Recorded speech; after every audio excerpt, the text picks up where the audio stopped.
Hello, good evening. You're watching News 360 from the News Hub at Adisawe in Accra. My name is Portia Gabo. Thank you for joining us once again. My name is Tisa Moni. We present this hour-long news bulletin, and first, here are the headlines for tonight. News 360 Headlines is brought to you by Ministry of Health awaits budget reading to determine fate of unemployed nurses.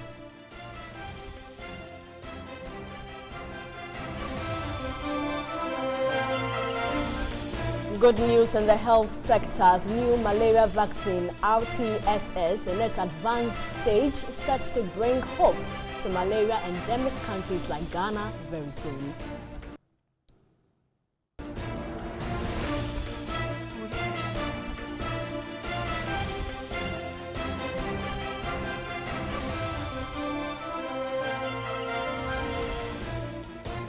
In business, Managing Director of Ghana Stock Exchange, Kofi Yamwa, condemns remarks the president's intention to list VRA and Gridco on the Ghana Stock Exchange is ill-advised. Coming up in international news, astronomers discover 7 Earth-sized planets where life could be possible. We have details including sports and entertainment coming up. Stay with us.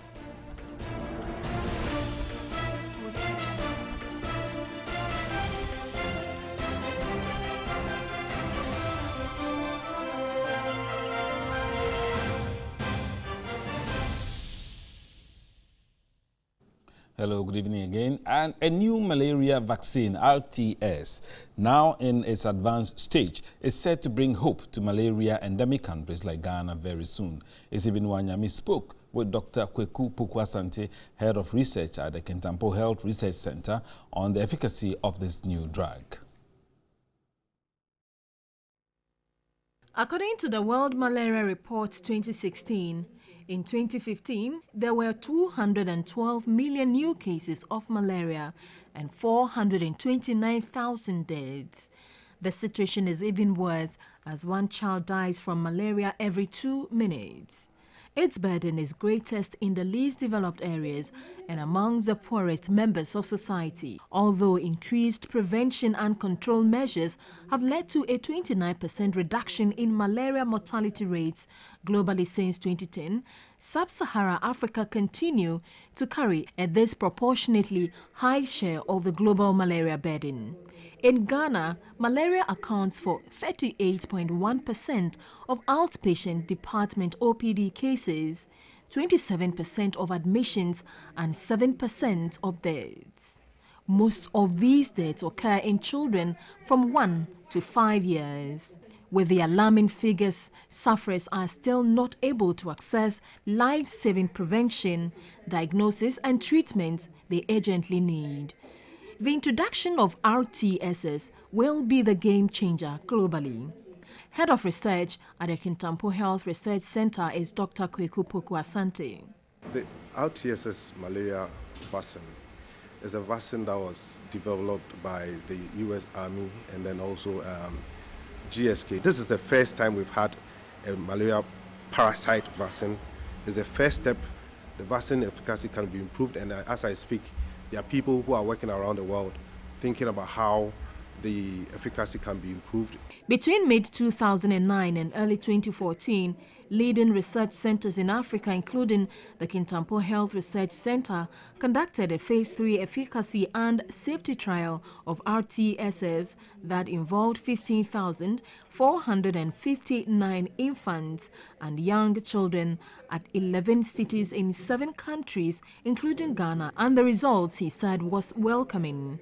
When we gave the vaccine to about 1,000 children within the ages of 5 to 17 months old, it was able to prevent about 2,000 cases of malaria in a place like Kintampo where malaria is very high.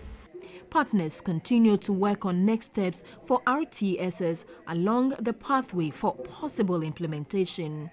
The vaccine, when finally approved by WHO, Dr. Asante says, would not render other malaria intervention programs useless. If the vaccine is introduced, it will be introduced together with the existing malaria control tools.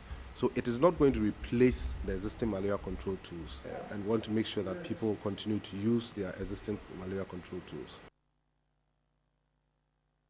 In other news, following the directive of the Tufuhene of Dubois Township, residents have littered sections of the main street leading to the Dubois Senior High School with rubbish and eggs from their homes. The ritual is part of efforts to drive away evil spirits believed to have brought bad omen to the town. 2 students of the school are believed to have been possessed by evil spirits as a result of the act.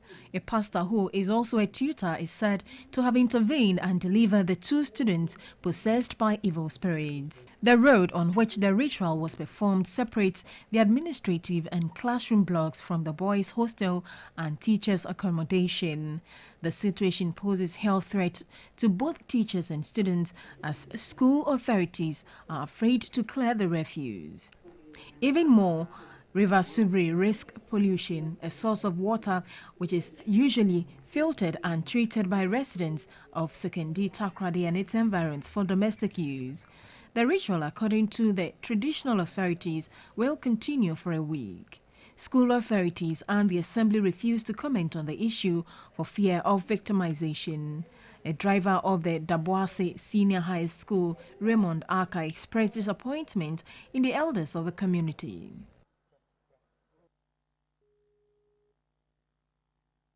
And now the office of the CEO of the Tamale Teaching Hospital, Dr. Prosper Kambong, has been opened after a 48-hour closure by some members of the New Patriotic Party vigilante group, Kandahar, in Tamale. The opening, which was done at exactly 11:29 Thursday, February 23, was led by 2 female officers from the Criminal Investigative Division of the Northern Regional Police Command, together with the head of security at the Tamale Teaching Hospital, Alhaji Baba Zakaria. Dr. Prosper Kambong, who was also present when the door was opened, left shortly after making his first entry to the office. At the hospital on Wednesday morning, the atmosphere was rather calm, with most of the management absent from duty for fear of their lives.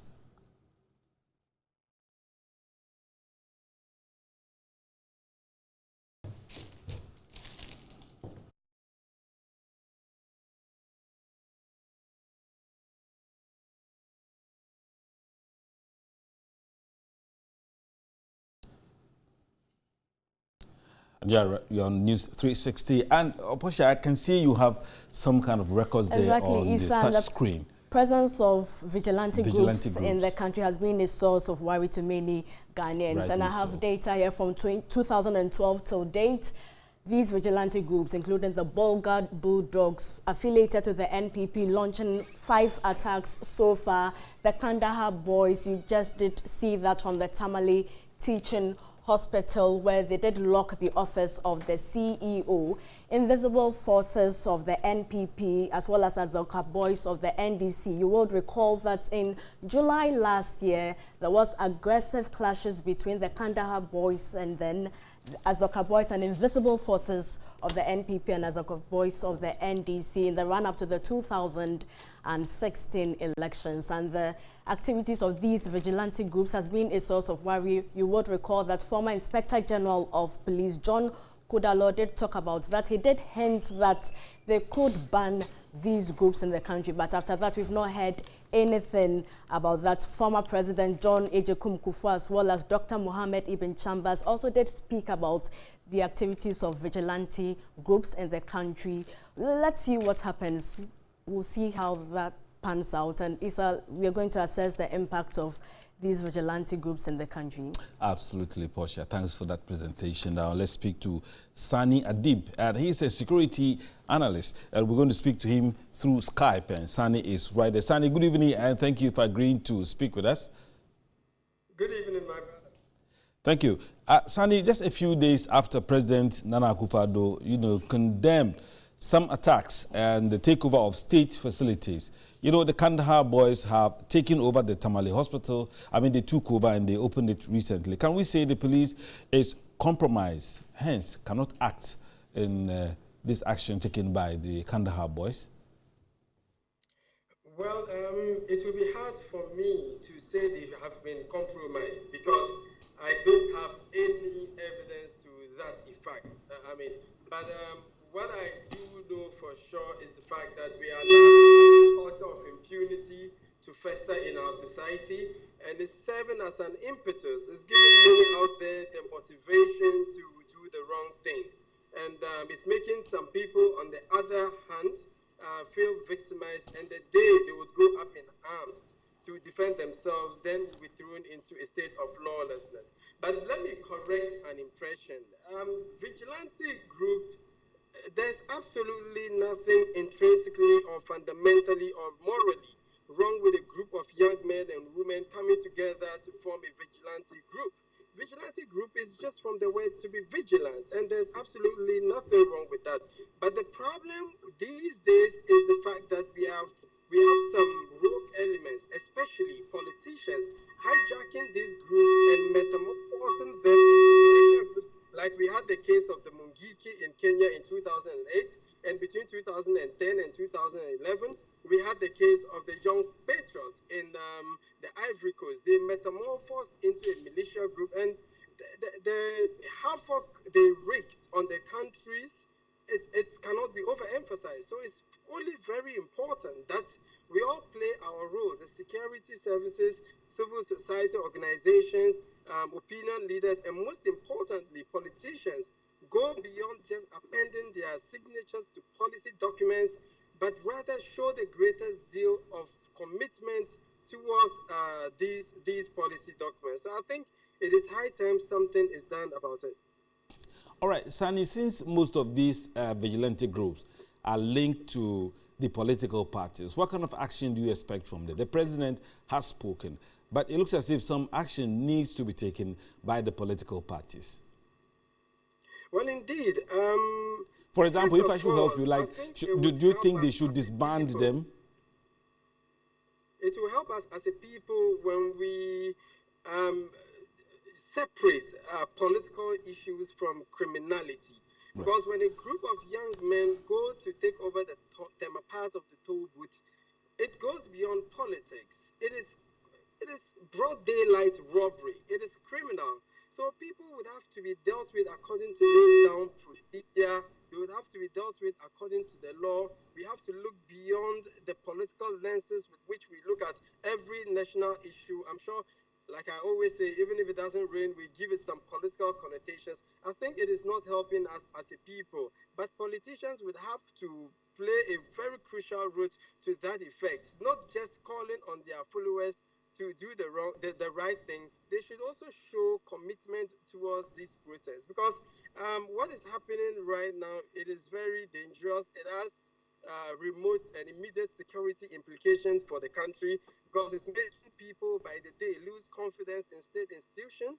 It's making people lose confidence in the police, in the intelligence gathering agencies, and it is not good for us as a people, because the day they decide to defend themselves, then we might be called a banana republic. But that is not the way to go, because we have the state institutions to do the work. We have the processes and the procedures, which are the laws and the statutes, the legislative instruments, etc. And we have the human resource base to make sure that all this is nipped in the bud. Or, I mean, to the barest minimum, or at least we manage the situation. So let us not limit this to only the politicians. We all have a role to play, especially the media, in the way we sensationalize our stories. Indeed, even the world over, when you go to Western countries, we have some media houses that are conservative. We have some media houses that are hawkish in nature, belonging to prominent people who belong to these political parties.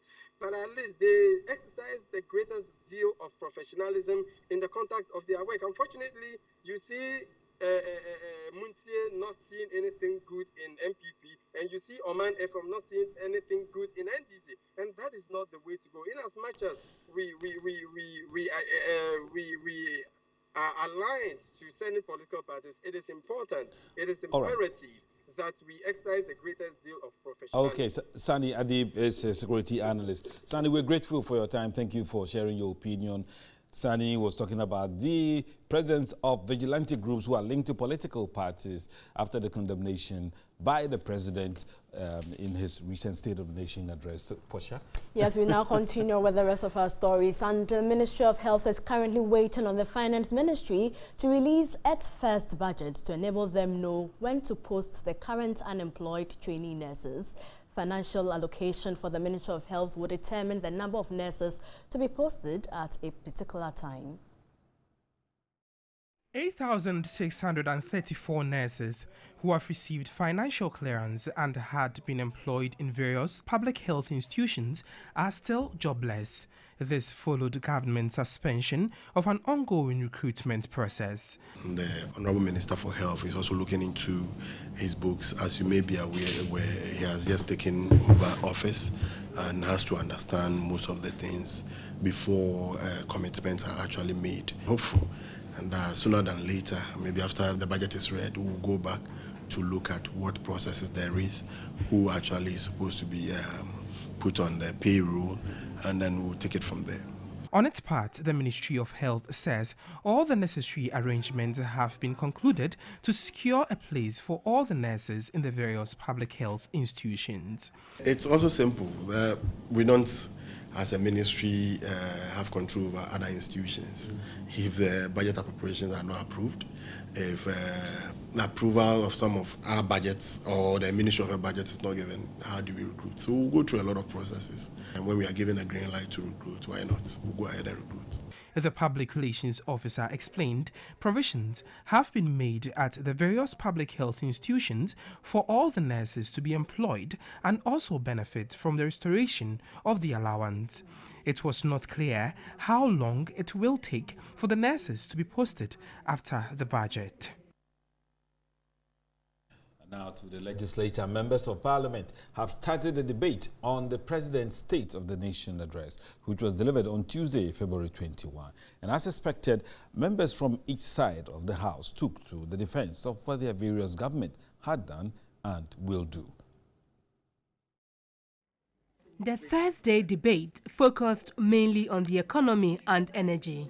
MP for Wenchi, Professor Jan Barfor, moved the motion for the start of the debate.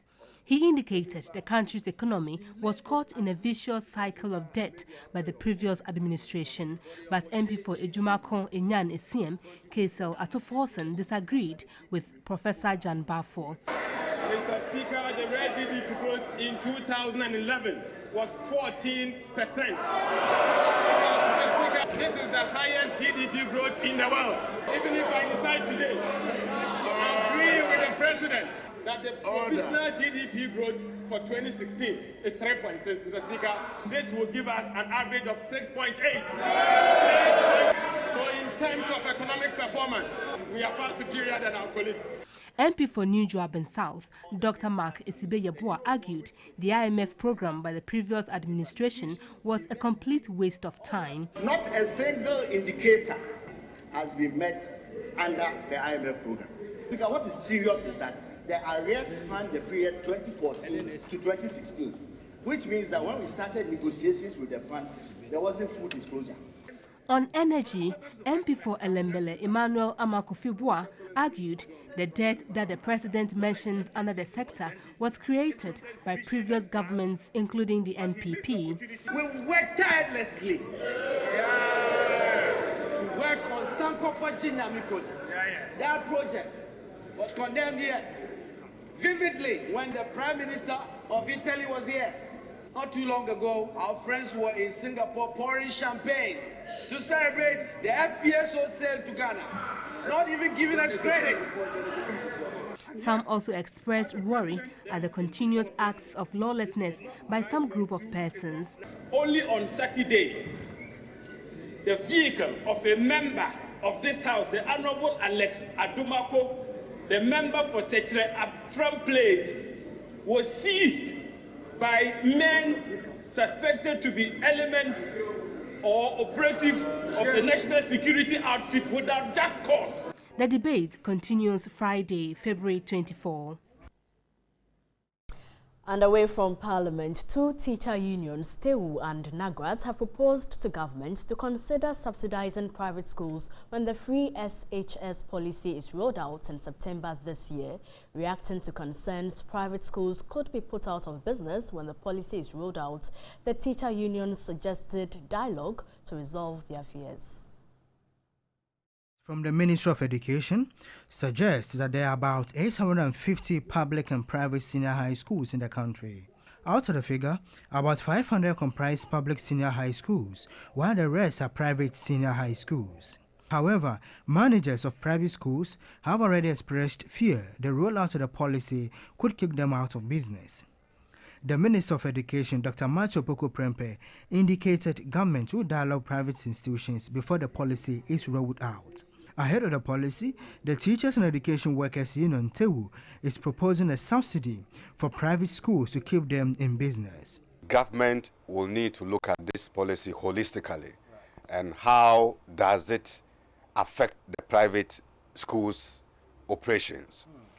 Will there be the need for some subsidy to be extended to the private schools because they are producing human resource for this country? The General Secretary, Augustine Kabo, also charged government to provide adequate resources when the policy is rolled out. General Secretary of the National Association of Graduate Teachers, NAGRAT, Stanislaus Nabomi, is of the view government should allay the fears of private schools. They should be able to sit down with government and see how they can be leveraged.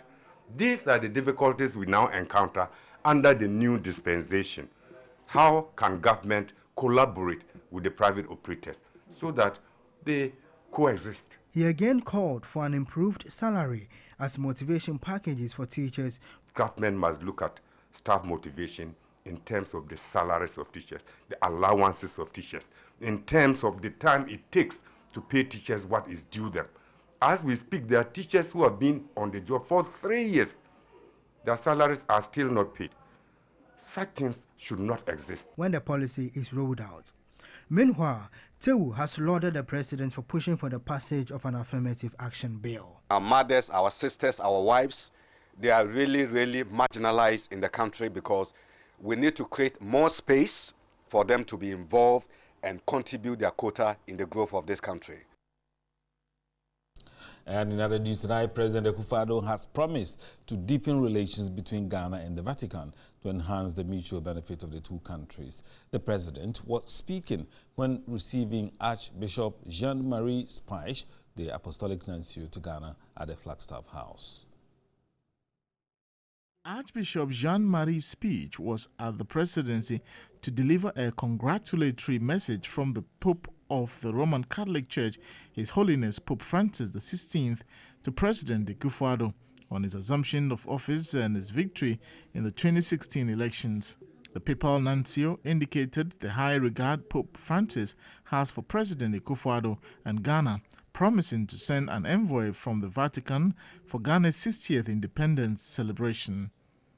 President Akufo-Addo thanked the Pope and expressed his deepest respect and appreciation for the immense work being done by Pope Francis XVI and commended the Catholic Church for the invaluable support given to Ghana in the areas of education, health, and the provision of social services to the citizenry.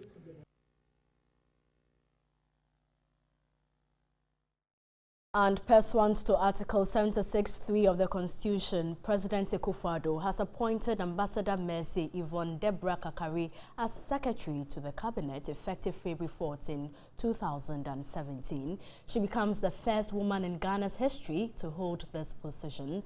The release signed by Acting Director of Communication at the Presidency, Eugene Ahind, said Ambassador Mercy Yvonne Deborah Kakari, a career diplomat, was until her appointment Ghana's High Commissioner to Australia with concurrent accreditation to New Zealand, Fiji, Papua New Guinea and other countries in the Pacific region.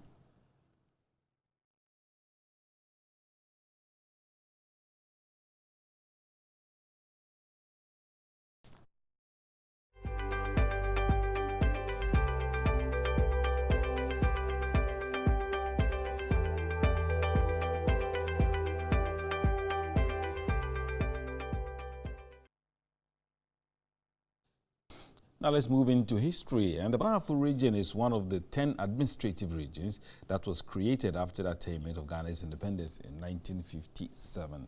TV3's Larry Moses takes a retrospective look at development trends that have occurred in that region ever since its creation on 4th of April 1959.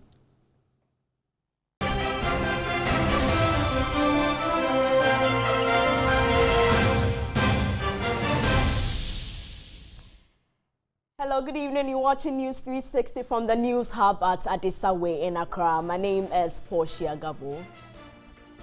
Thank you for joining us once again. My name is Lisa Moni. We present this hour-long news bulletin, and first, here are the headlines for tonight. News 360 Headlines is brought to you by Ministry of Health awaits budget reading to determine fate of unemployed nurses.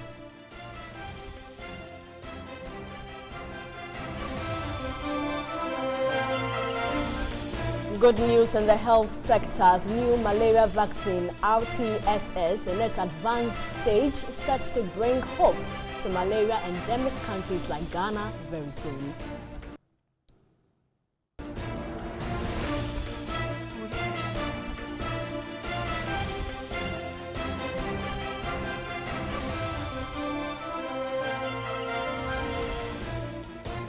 In business, Managing Director of Ghana Stock Exchange, Kofi Yamwa, condemns remarks the president's intention to list VRA and Gridco on the Ghana Stock Exchange is ill-advised.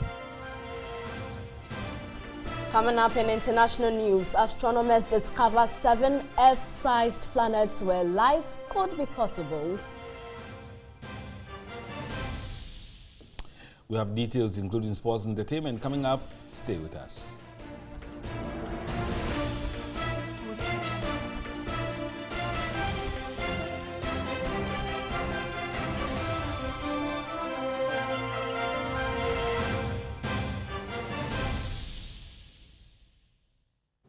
Hello, good evening again. And a new malaria vaccine, RTS, now in its advanced stage, is set to bring hope to malaria endemic countries like Ghana very soon. Isibin Wanyami spoke with Dr. Kweku Pukwasante, head of research at the Kintampo Health Research Center, on the efficacy of this new drug.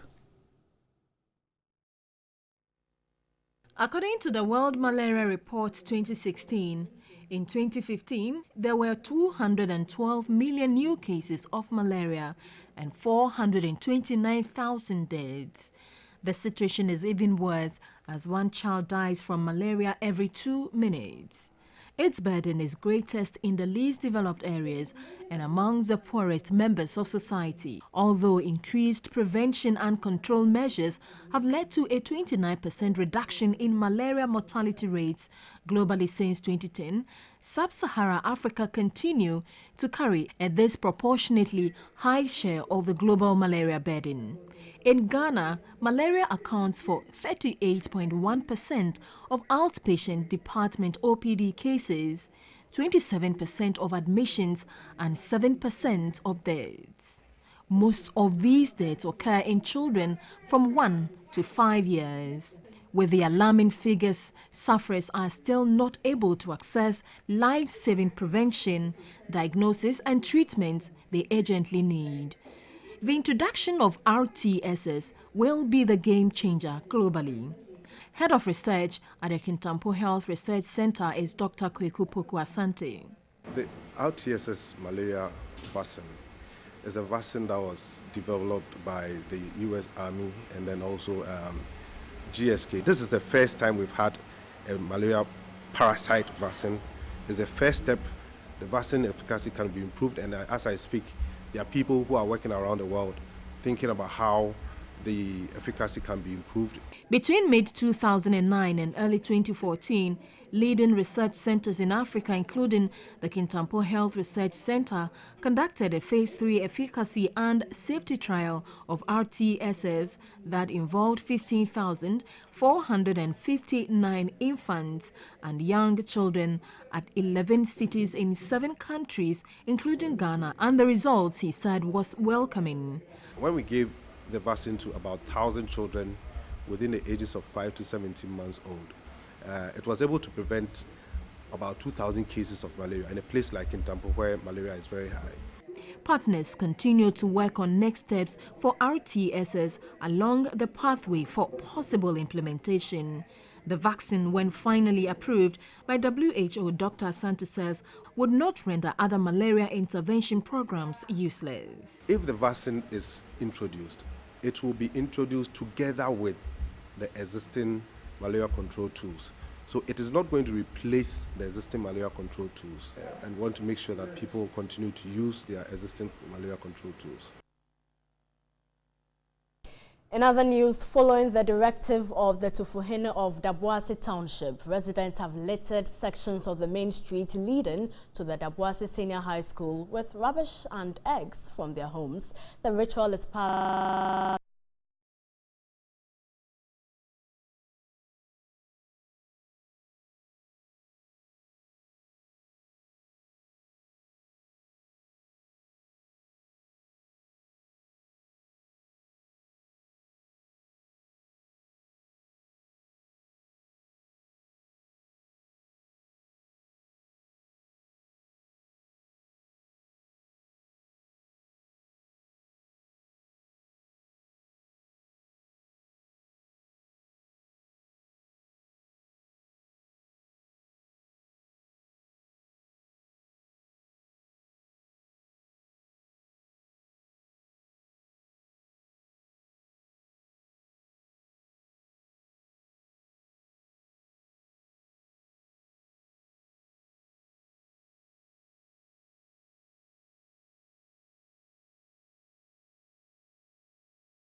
You're watching News 360. Good evening and thanks for staying with us. Time for business with me, Nanikia Mensah Brampa. Some energy experts have lauded government's plan to review all the power purchase agreement entered into by the previous government. They have suggested in a case where an agreement should be cancelled, a court settlement with some amount of money will serve the country better rather than a prolonged challenge from these agreements on Ghana's energy sector in future. Ghana has signed 43 power purchase agreements, while a further 23 are under discussion. In his State of the Nation address, President Nana Akufo-Addo announced a possible renegotiation or perhaps outright cancellation of some power agreements in the national interest. Some experts in the power sector see this as welcome news. Obviously, some contracts have to be cancelled. If, for example, we have a contract that hasn't started, the liability on the state could be several millions of dollars, but it will be cheaper to cancel it now than wait for the plant to come into Ghana, before you think about, paying capacity charges or even attempting to cancel it. Executive Director of the Kumasi Institute of Technology, Energy and Environment, Ishmael Ejekumhene, says if some power purchase agreements should be cancelled, it will not have dire consequences on power supply.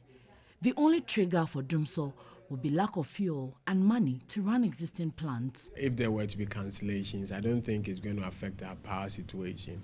The situation we have now is not one of lack of installed capacity, but it's lack of fuel and money to run the plants that we have at the moment. Of course, if we go to sleep, then very soon the demand is going to catch up very quickly with the supply. With the energy sector net debt reaching $2.4 billion as of December 2016, they outlined some strategies to government in offsetting this debt. Take out the existing debt completely out of the equation by saying that, okay, that's government's debt because we owe the utilities, and arrange with the banks or whoever they are owing their creditor to say that government is taking over. And then you allow the utilities to run almost like on a clean sheet. So then you are able to say that set strict performance targets for them, and if they don't deliver, you fire them. You get proper people to sit on the boards, not party people who don't know anything about electricity generation.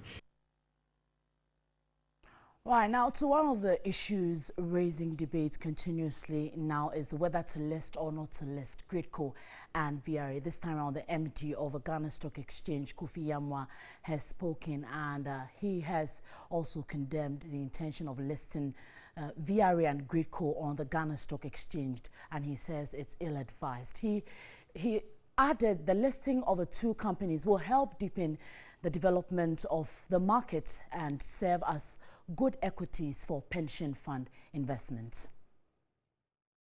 In his maiden address to Parliament on the State of the Nation, the President, Nana Addo Dankwa Akufo-Addo, indicated his plans to list the Volta River Authority and Gridco on the Ghana Stock Exchange. This, he said, is part of measures to make them efficient and strengthen Ghana's power sector.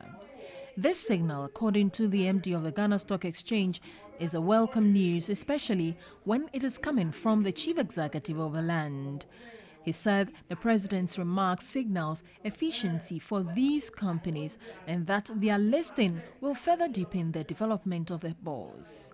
If you become a public listed entity, your army of shareholders will require you to be much more efficient and deliver more. It will also require you, the market discipline will also require you to be much more transparent. If you are efficient and you are transparent, it is good for the economy as a whole because we get value for money for every transaction that we go through. And that is exactly what the President, I believe, meant by bringing these companies to the market. The MD also said the comments from the former Minister of Power, Kwabena Donkor, that the listing of the two companies on the exchange, that it is ill-advised, is unfortunate. If you have 32 and more counting banks and insurance companies operating in this sector and they are private companies, then it stands no reason to say that Gridco shouldn't be privatized or shouldn't be a public company listed on the exchange.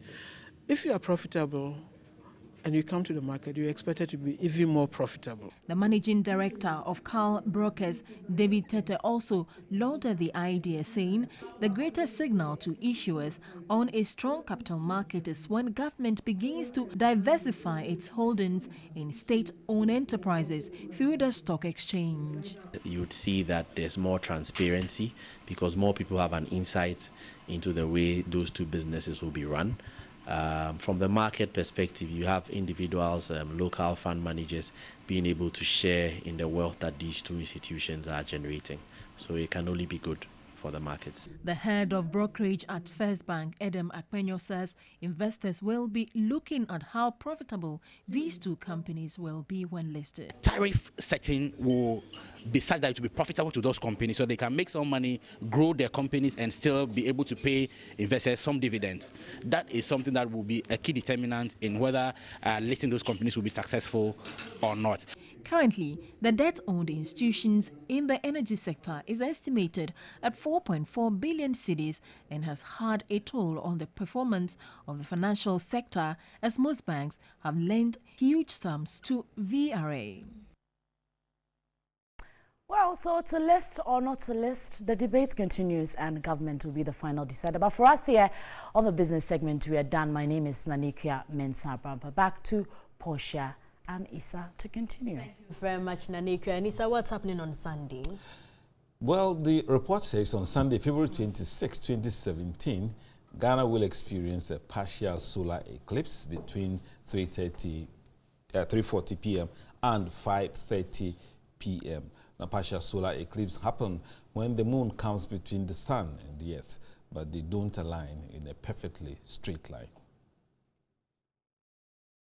Expected eclipse on Sunday is after that which happened on September 1 last year. An astronomist at the Ghana Space Science and Technology Institute, Dr. Bernard Asabre, says the coverage of the shadows of the moon will this time differ across regions. In Accra, Tema, the sun's face will be covered by the moon shadow. I mean, about 20 to 24%. When you go up, Kumasi will be around 20% coverage, and the north, it will be between 10 and 13%. He revealed, after this, the next time Ghana will experience this phenomenon will be in the next 10 years. He, however, cautioned Ghanaians to desist from watching the phenomenon with the naked eye or ordinary glasses. Coming up, the weather update, and the northern half of the country is expected to be hazy with relatively cool nights, becoming dry and sunny tomorrow afternoon. The southern half of the country will be slightly hazy with cases of isolated thunderstorms expected over the western coast. Coming up, the forecast figures.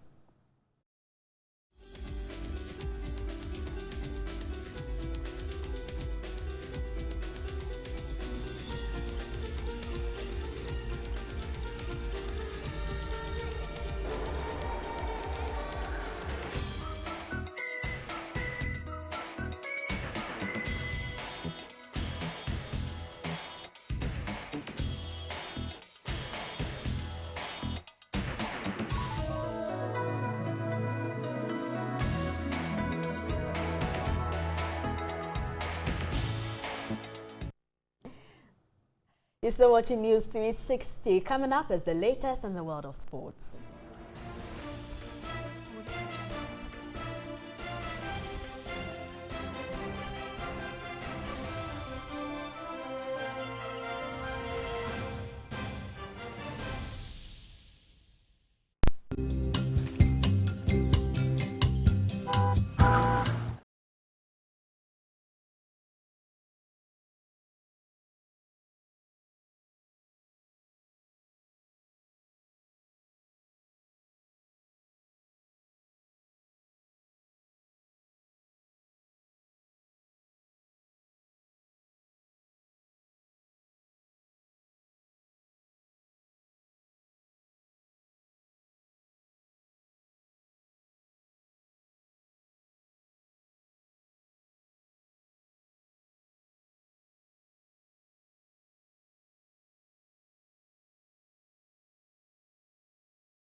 Good evening. Thanks very much for staying with us here on News 360. My name is Anako Jafre with a sports update. Let's get into the details now. Glenn Hoddle, Harry Redknapp, Zico. The names being linked with the Black Stars coaching job gets grander by the day, but the GFA insists it has not even commenced the official process.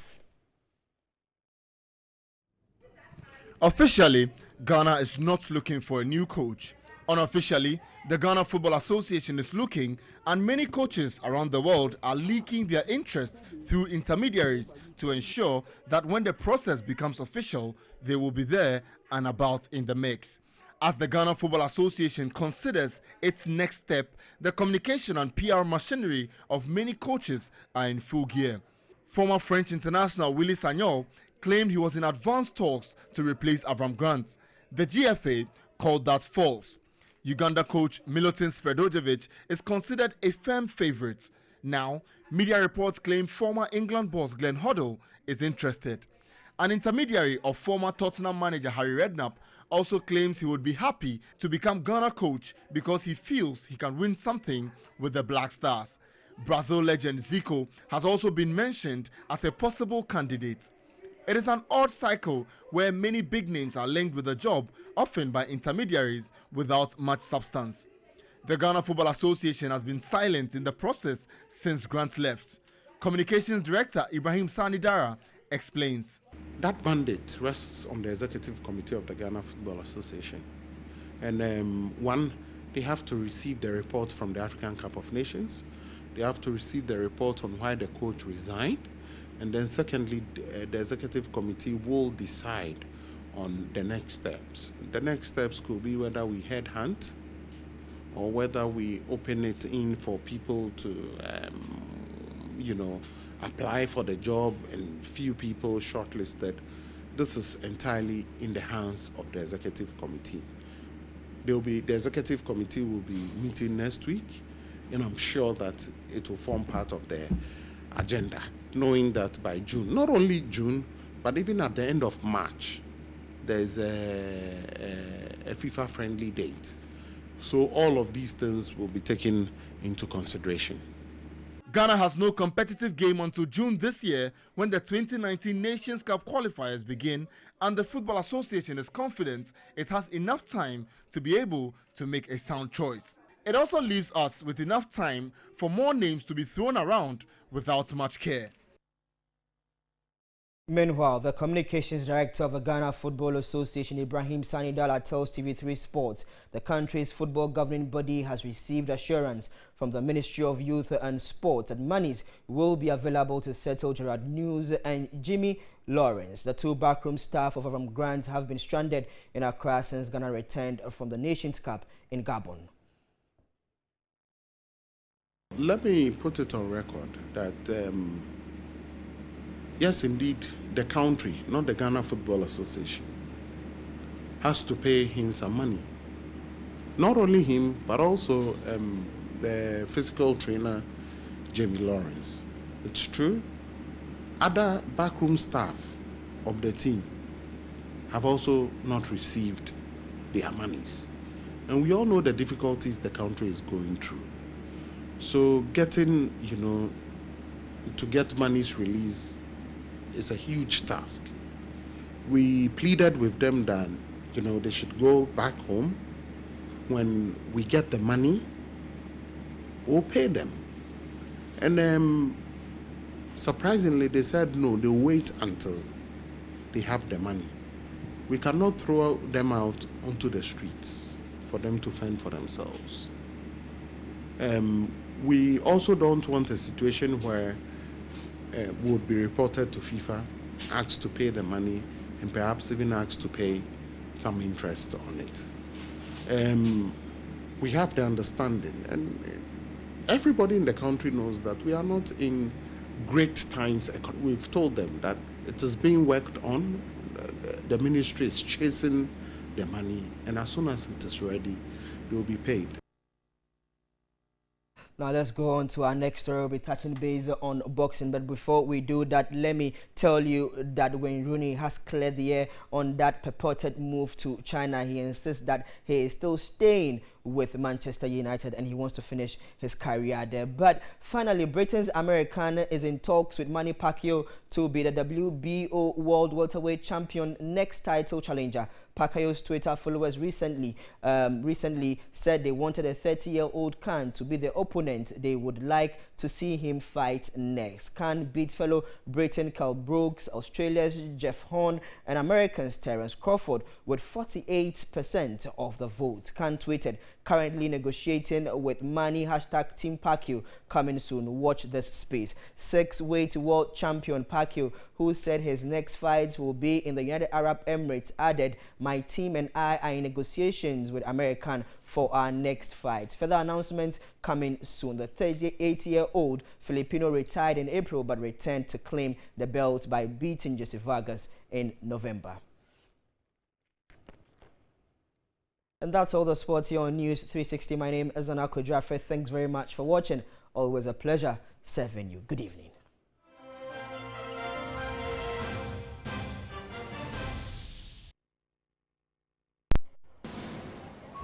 They'll go with the 4-4-2 diamond formation for that early lead.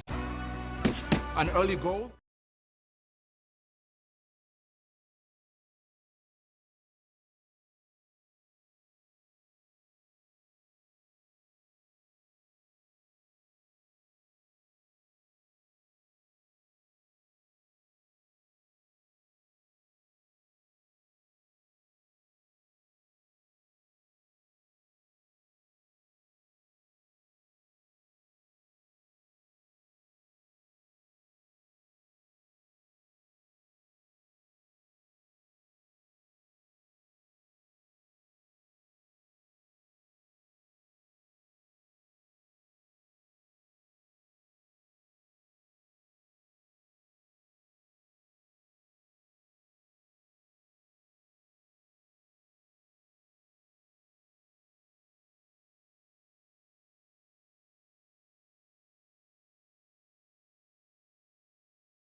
Tonight in this segment, popular TV personality and comedian Kwame Jokoto of Ifeera fame is fancying a legal career.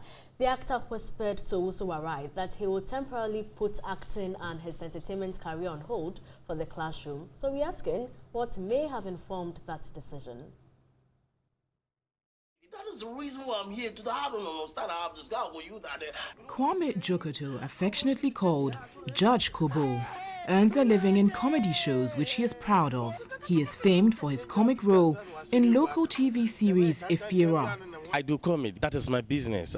The comedian veered into politics in 2016, contesting the Takwa-Nsawam parliamentary seat on the ticket of the NDC. I wanted to, push for development. Funny enough, his opponents ridiculed his profession, telling him to the face that serious minds and not comedians are needed in Parliament. Can you recollect one that you heard and you were so disappointed? Oh, like what you said, that one serious person to come and lead us. My opponent, who is learned, was also saying it. So I was like, is this guy serious? Because I don't know, you say he's doing comedy, that is what he knows how to do best, so he should go and do it. I mean, who is supposed to be in Parliament? We've got a lot of people there. There are doctors who are in Parliament. Are you telling me that when they go to Parliament, they are injecting people there? No, that is not the case. What you see on TV does not mean that that is the idea. When you get closer to a person, you can see the depth of knowledge the person has got to. So that is what matters. Kwame Jokoto lost the seat by over 18,000 margin. I was surprised. The comedian has whispered to TV3 he now wants to temporarily put his entertainment career on hold. Because I decided to go into politics to serve my people, I gave myself like 4 years ahead of me. That is what basically for that aspect. So I decided to tone down on entertainment business that I was doing, but then so that it didn't happen, maybe I'll be going to school to upgrade what I have now. It's Kwame Jokoto saying that between now and next 4 years, you'll be doing less entertainment. Yes, that is what I'm saying. I'm doing less entertainment. I want to add value to my academic laurels. So the question now is Kwame Jokoto's decision to change career an admission that comedians are not serious enough to contribute to parliamentary business? I want to prove to you that your question that is that we need serious guy. It means that anybody can apply and go and do law. I want to prove to people that there's no limitation in life. I only want to just to show it to people that it is not that I'm not serious. So in the 2020 parliamentary elections, Takwa-Nsawam should expect Kwame Jokoto, the legal practitioner in the making, and not the comedian. All right. Kwame Jokoto telling us about his dreams. And let's talk about dreams in other atmosphere. And astronomers have found at least 7 Earth-sized planets where life is possible. Now, 3 of the 7 planets, according to NASA, are firmly located in the habitable zone, underscoring the need for a search for life beyond our solar system. And as it for News 360, my name is Portia Gabo. And my name is Sister Mona. Keep watching TV3 and have a wonderful evening.